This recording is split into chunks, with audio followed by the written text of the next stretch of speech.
Hi guys, welcome to our channel. ప్రస్తుతం మనతో పాటు దాము భారతి గారు సీనియర్ జర్నలిస్ట్ ఉన్నారు. వారితో ఒకసారి మాట్లాడతాం. సార్ నమస్కారం. సార్, బెంగళూరులో ఒక హస్బెండ్ తన భార్యని బస్ స్టాండ్ లోనే వాళ్ళ 12 ఏళ్ల కూతురు చూస్తుండగానే పొడిచి చంపేయడం జరిగింది సార్. ఇప్పుడు ఈ ఘటన వైరల్ అయిపోతుంది. అంతకుముందు పబ్లిక్ ప్లేస్ లో ఈ విధంగా చేయడం అనేది అందరిని కూడా షాక్ కి గురి చేసింది. అసలు ఏం జరిగింది ఈ ఘటనలో? ఎందుకు ఈ విధంగా భర్త తన భార్యని అందరు చూస్తుండగానే చంపేశారు? మరి దీనికి సంబంధించి పోలీసులు ఏం చెప్తున్నారు? అసలు ఏం జరిగింది సార్ ఇష్యూలో? ఇది ఇప్పుడు కర్ణాటకని ఊపేస్తున్న సంఘటన. ఎందుకంటే బెంగళూరులో పట్టపగలు వందల మంది జనం మధ్య ఒక భర్త భార్యను 11 కత్తిపోట్లు అతి దారుణంగా పొడిచి చంపేశాడు. అన్నిటికంటే ఏంటంటే 12 ఏళ్ల కూతురు చూస్తూ ఉండగా అమ్మాయి ఆపడానికి ట్రై చేసినా కూడా అమ్మాయిని తోసేసి వాళ్ళ తల్లిని దారుణంగా పొడిచి చంపేశాడు. ఇది ఇప్పుడు రికార్డ్ అయింది. ఆ వీడియో వైరల్ అవుతుంది మొత్తం. సో ఇంత దారుణంగా ఒక 12 ఏళ్ల పాప ముందు చంపడం అనేది ఎవరు జీర్ణించుకోలేని పరిస్థితి. అసలు ఏం జరిగింది, ఎందుకు జరిగింది, వీళ్ళిద్దరు ఎవరు అనే విషయాలు మాట్లాడుకుందాం. సో ఈమె పేరు కే రేఖ, అతని పేరు లోహితాశ. ఈ రేఖ అనే ఆవిడికి 36 ఇయర్స్, లోహితాశకి 43 ఇయర్స్. వీళ్ళిద్దరి కండిషన్ ఏంటంటే వీళ్ళిద్దరికీ గతంలో పెళ్ళయింది వేరే వాళ్ళతో. రేఖకి వేరే అతనితో పెళ్ళయి అతనితో ఆమెకి 2 కూతుర్లు. పెద్ద కూతురు 12 ఏళ్ళు, చిన్న కూతురు 9 ఏళ్ళు. ఇతనికి కూడా లోహితాశకి కూడా వేరే ఆమెతో పెళ్ళైంది. అయితే ఇద్దరు కూడా విడాకులు ఇచ్చేసారు వాళ్ళకి. ఇక ఆ తర్వాత ఇద్దరు పరిచయం అయ్యారు. పరిచయం అయ్యి ఒక 1 ఇయర్ 1.5 ఇయర్ దాకా వీళ్ళిద్దరి మధ్య రొమాన్స్ అనేది కంటిన్యూ అయింది. ఆ తర్వాత పెళ్లి చేసుకుందామని డిసైడ్ అయ్యారు. 3 నెలలకు ముందు పెళ్లి చేసుకున్నారు. ఈమెదేమో చెన్నరాయపట్నం అని హాసన్ జిల్లా రేఖది. ఈ అబ్బాయిదేమో సిరా అని తుమ్కూరు జిల్లాలో సిరా అనే పట్టణం.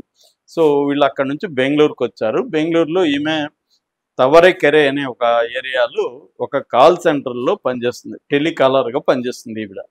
అయితే ఇతనికి డ్రైవర్గా ఉండేవాడు ఇతను. ఈమె ఏం చేస్తుందంటే వాళ్ళ సెంటర్లోనే క్యాబ్ ఉంది, క్యాబ్స్ వాళ్ళ ఎంప్లాయీస్ని తీసుకెళ్లే క్యాబ్.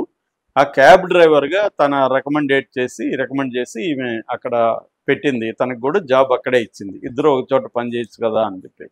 అలాగా అతను క్యాబ్ డ్రైవర్గా సేమ్ దీంట్లో పనిచేస్తున్నాడు. వీళ్ళిద్దరూ కబ్బేహల్లి అనే ఒక ప్రాంతంలో ఉంటున్నారు.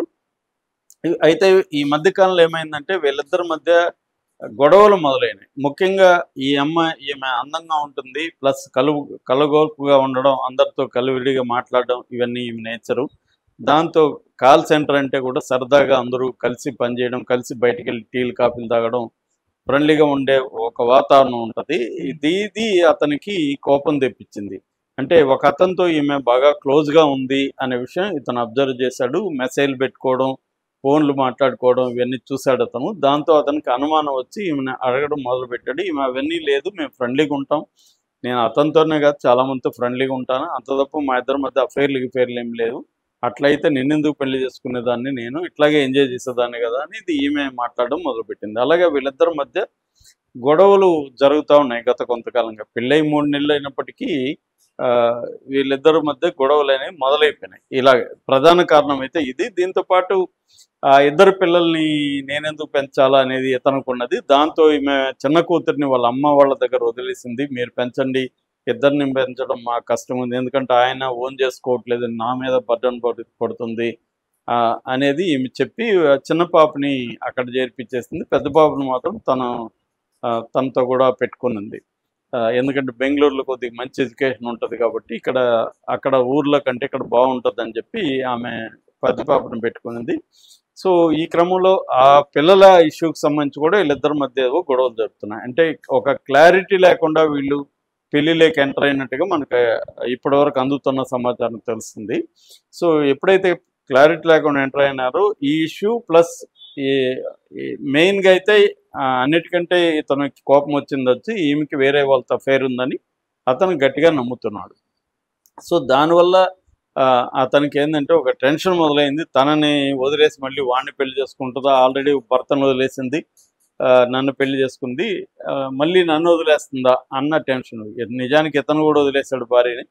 కానీ మామూలుగా అయితే మా మనుషులు ఎలా ఉంటారంటే మనది కాకుండా ఎదుటోటి తప్పుల్నే చూస్తారు కాబట్టి ఆమె క్యారెక్టర్ మీద తనకి అనుమానాలు. ఆల్రెడీ భర్తను వదిలేసి ఇప్పుడు నా దగ్గరకు వచ్చింది, నన్ను వదిలేసి వాడి దగ్గర పోతుందేమో అన్న ఒక ఇన్సెక్యూరిటీ టెన్షన్ అయితే తనకు బిల్డప్ అయిందని పోలీసులు చెప్తున్నారు. దీంతో ఇతను గొడవ పడడం మొదలైంది. అలాగే మొన్న 22వ తేదీ మార్నింగ్ వీళ్ళిద్దరి మధ్య మళ్ళీ గొడవ స్టార్ట్ అయింది. ఈ గొడవ బాగా హీట్ పెరిగిపోతూ ఉండేసరికి ఈమె ఇంకా పాప కూడా ఉంది కదా, అఫెక్ట్ అవుతుందని చెప్పి పాపను తీసుకొని బస్ స్టాండ్ దగ్గరికి వచ్చింది. అక్కడ సుంకరకట్టె బస్ స్టాండ్ అంటారు. ఆ శంకరకట్ట బస్ స్టాండ్ మాగడి రోడ్ అంటారు, చాలా పెద్ద రోడ్ అది. మాగడి రోడ్లో శంకరకట్ట బస్ స్టాండ్ దగ్గరికి ఈమె వచ్చింది మార్నింగ్. అక్కడ నిలబడి బస్ కోసం వెయిట్ చేస్తుంది. చాలా వందల మంది అక్కడ జనం ఉన్నారు, బిజీ సెంటర్ అది. సో ఇతను మళ్ళీ అక్కడికి వచ్చాడు. అక్కడికి చాలా కోపంగా వచ్చాడు. నేను మాట్లాడుతుంటే నువ్వు ఎందుకు వచ్చేసావు, నువ్వు నాకు సమాధానం చెప్పు, నీకు వాడితో పేరుంది, వైటితో పడుకున్నావని గట్టి గట్టిగా అక్కడ అరవడం మొదలుపెట్టాడు. దాంతో ఆమెకు కోపం వచ్చింది. ఇంతమంది మధ్య ఇంతమంది ఉంటే నన్ను ఇలా అరుస్తున్నామని చెప్పి ఆమె కూడా ఆర్గ్యుమెంట్లో దిగింది.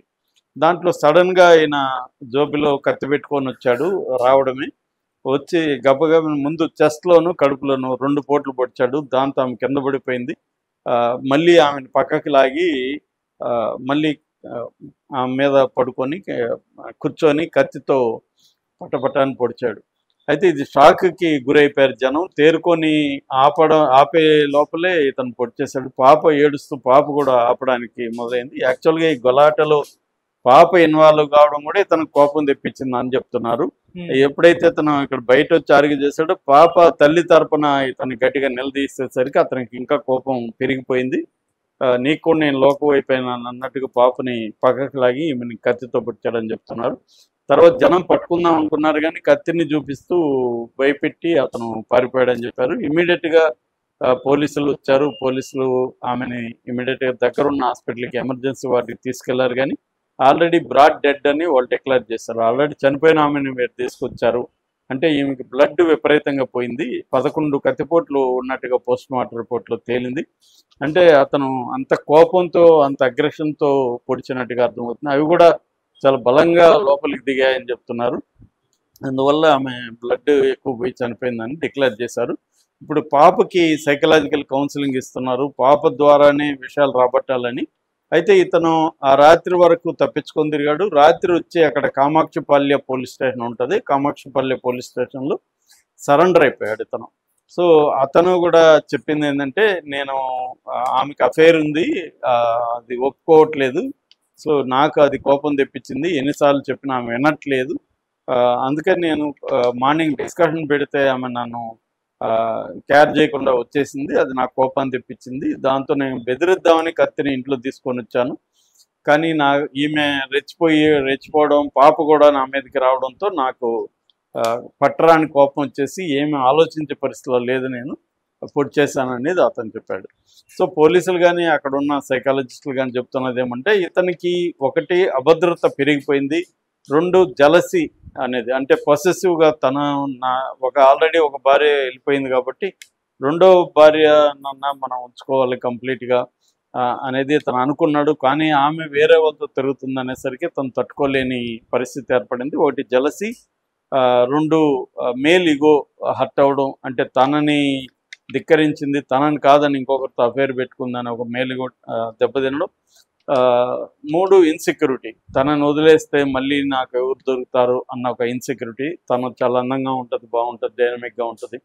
సో ఈ ఇన్సెక్యూరిటీతో ఇతను ఈ 3 విషయాలతో అతను చాలా తీవ్రమైన కోపంతో వచ్చాడు. అయితే కాన్సిక్వెన్సెస్ కానీ ఏమి ఆలోచించలేదు. అట్లా అక్కడికక్కడే అతను రెచ్చిపోవడంతో ఆల్రెడీ కత్తి తెచ్చుకున్నాడు. కత్తి తెచ్చేటప్పుడు మాత్రం చంపాలని తేలేదు, నేను బెదిరిద్దామా అనేది అనుకునే వచ్చాను అని అంటున్నాడు. కానీ సైకాలజిస్టులు చెప్పేది ఏమంటే అతనికి అన్కాన్షియస్గా ఈ డిజైర్ ఉంది, ఆమెను చంపేయాలని లేకపోతే కత్తి తేవాల్సిన అవసరం, ఆమెను బెదిరించడానికి కత్తి తేవాల్సిన అవసరం లేదు, ఎక్కడో అతనికి ఉంది చంపాలని, అందుకని కత్తి తీసుకొచ్చాడు అనేది వీళ్ళు చెప్తున్నారు. ఏమైనా సరెండర్ అయిపోయాడు. మొత్తానికి అతని మీద హత్యానేరం కింద 103 BNS కింద కేసు పెట్టారు. సో ఇంకా ఫర్దర్గా విచారిస్తున్నారు. ఇప్పుడు ఆ పాప చాలా అంటే PTSD అంటారు, పోస్ట్ ట్రామాటిక్ స్ట్రెస్ డిజార్డర్ అంటారు, దానికి గురైందని చెప్తున్నారు.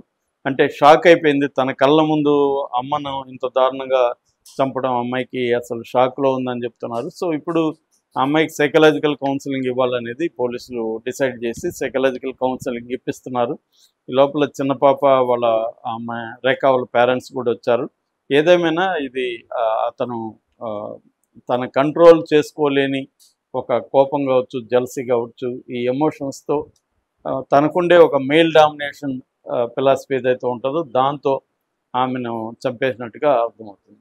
Okay sir, thank you so much.